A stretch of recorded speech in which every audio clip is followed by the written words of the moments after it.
Hey everybody! In this video we're going to be discussing our exciting next destination. Why we planned to go there, what we're going to be seeing hopefully when we're there, what our goals are, what our plans are. And the crazy thing is we're going to be leaving next week. This is true.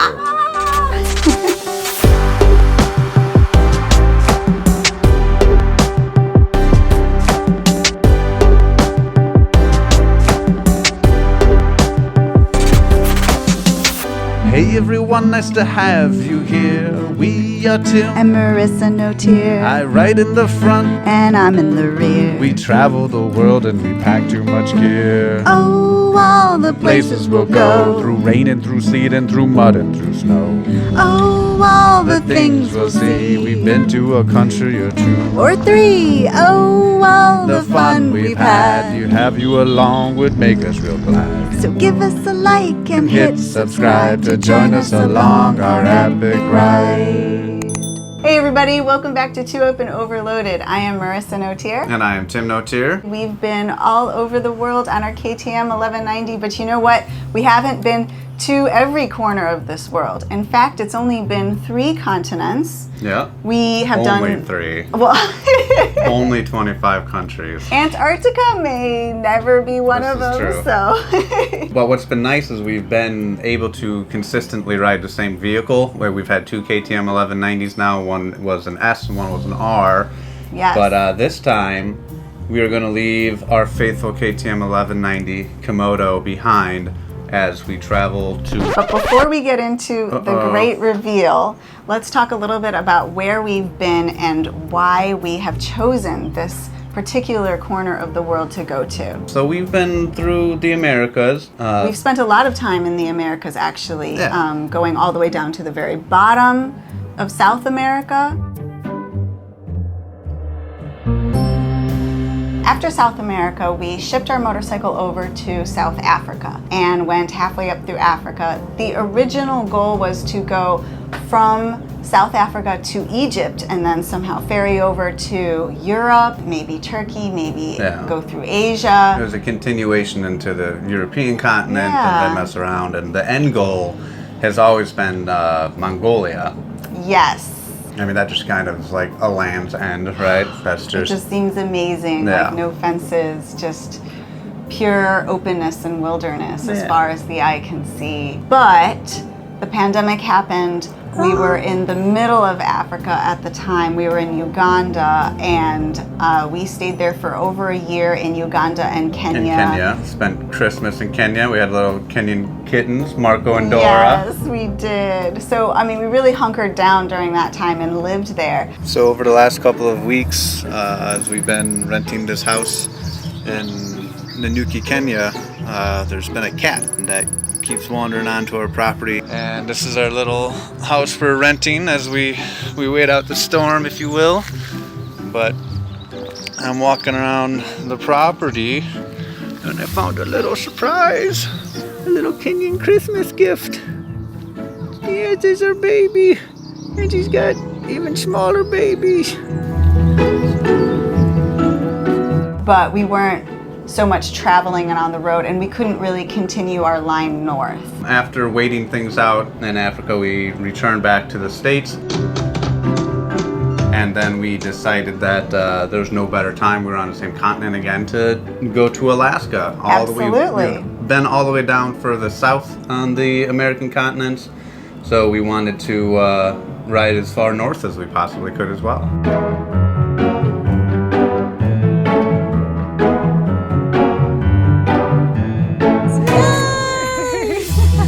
So when it came to planning what our next big trip was going to be, you know, we had our sights on Europe. Castles.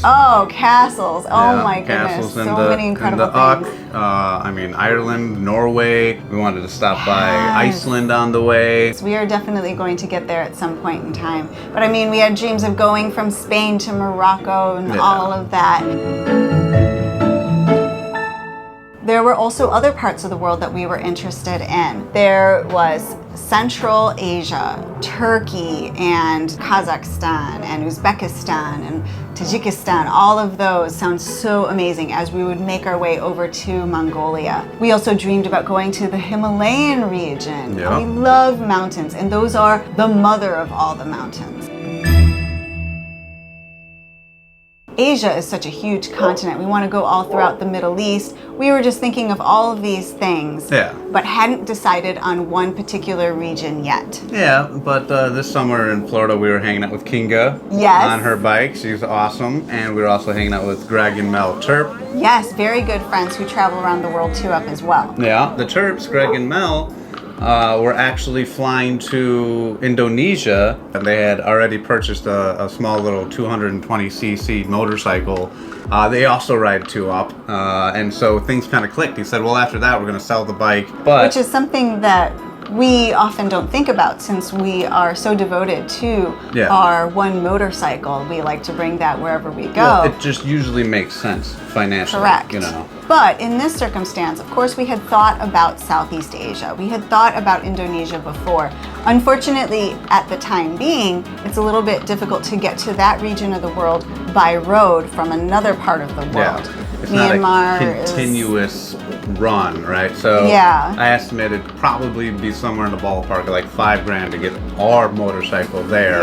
And then to get it out of there, let it be on towards Australia, which would kind of make sense. But then back to the big continent from there would be another $2-3 grand. So now we're talking that the price of my motorcycle itself and just, you know, a small little section. So it kind of makes more sense to buy Greg's bike. Yes, to purchase Greg's motorcycle after he's done with it. But it does get a little complicated because in Indonesia you need a carnet, which is another reason we didn't want to fly our bike in. But then you can't ride whatever bike you've purchased out of Indonesia. So we are trying to still piece together ways of how we will obtain a bike in either Vietnam or Malaysia, hopefully. Yeah. So if you know a guy, please let us know. Let us know. We are going to be starting in Indonesia, and that is because we are purchasing Greg's bike there. So we're starting in Jakarta, and then from there we want to see how we're going to be able to move through the other countries. Yeah. So I mean, obviously our main goal is to, you know, ride throughout all these amazing places in Southeast Asia on our little. We will still be 2-up and obviously blatantly overloaded. Yes. I mean, a big bike in these countries are like 220cc. So. Right, and that is the size of the motorcycle that we are going to be purchasing from Greg. Yeah. We're going from an 1190 down to a 220cc motorcycle, 2-up with all of our stuff. And all of our stuff is loose because we're not bringing any camping gear because it's so cheap to stay in accommodations there. To fly all of our stuff to anywhere in the world, you've seen our luggage. Camping gear, that's a lot of stuff. So it's going to be a huge adjustment for us to go from such a large motorcycle to such a small motorcycle that we've never ridden before. We've seen a picture of it before.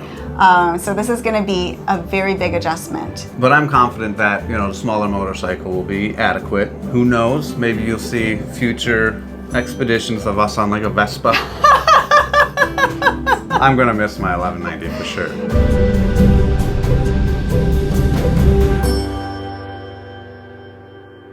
But in some of these countries where traffic is just like, you know, those birds in the sky that just kind of fly in and out, like and they know where in the flocks. Yeah, they look like moving clouds, you know, or like schools of fish, minnows. When you're a big, cumbersome hammerhead shark, you don't really flow with the rest of everything around. That's so right. These small bikes will be a good fit for this particular country and that region. And kind of like a prophecy to be foretold. Ooh. I had a dream last night Ooh. of what our bike, we do have a picture, we'll insert it, our bike's name should be. Okay. So our current 1190R is Komodo, named after both my cats, Kamiko and Moto. And when we were in Africa, we raised Dora and Marco. Yeah, Dora and Marco. And so this new little small bike that's kind of out of shape of what we usually are, I think we're naming it Dorco. For Dorco! for Dora and Marco. Yeah, okay. That's an option. You know, I was thinking actually. Oh, you had a thought as well. I did. Conflicting dreams. Well, it wasn't a dream. Okay. It was a thought It in wasn't. my conscious self, because we had named our first motorcycle Pegasus. It had big pegs, and Pegasus is a mythological creature, and Komodo dragon, our current motorcycle, well, it's not a mythological creature, but dragons are. No. So I was thinking, to stick with the mythological creature theme, maybe we should name this motorcycle Naga, which is the traditional sea serpent of Southeast you Asia. got deep. Yeah. Well, maybe we should have like a poll. Ah, yes. Dorko or Saga? Naga. Naga. All right, so yeah, drop in the comments below. Do you like Dorko or Naga? Excellent. Excellent. So one of my goals for Indonesia, I've always had this dream of seeing Borneo. It is the third largest island on Earth. It is sparsely populated, full of jungle, and guess what? It has orangutan. Ooh, buddy. Ooh, it'd be so cool to see. Now, to get there, I think is quite difficult, because there's like a ferry that goes overnight that runs like once a month, and it changes its schedule every month. So this is all going to be an adventure. We'll see how it goes, but I'm super excited. Yeah. Southeast Asia to me, like I know of like Angkor Wat. Yeah, good. In Cambodia. I know of like Bali. Yes. And I know of like those little Hindu temples with the stone heads and like the chime wheels that you turn, the apsaras. But like besides that, I don't know very much of anything, as you guys probably have caught on by now in this video series. I'm excited to go in blindly and be surprised around every corner of all the amazing, beautiful cultural and art. All right, well, I'll make a little plan to surprise you with. Although things never really go to plan, do they? But I am thinking of maybe a temple with some pit vipers. Oh, yes. Maybe some mountains that are made of marble with caves inside. Yeah, some really cool things to see out there. That sounds like the actual Temple of Doom. Absolutely. So yeah, so there's some cool stuff ahead of us. There's there's a lot of unknowns. Yeah. We don't even have motorcycles for anything outside of Indonesia. Yeah. But the plan usually all comes together, and I know one of you knows a dude. So thank you so much for watching this video, and please stay tuned. I mean, we're going to be leaving next week. We're going to be posting up all the time. Yeah. So yeah, stay tuned here. Subscribe with the button below. Ding, ding. And we'll be seeing you next time. Stay safe, everybody. Bye. Peace. God, I have all these things that I want to say, but I don't know what's going on with my brain.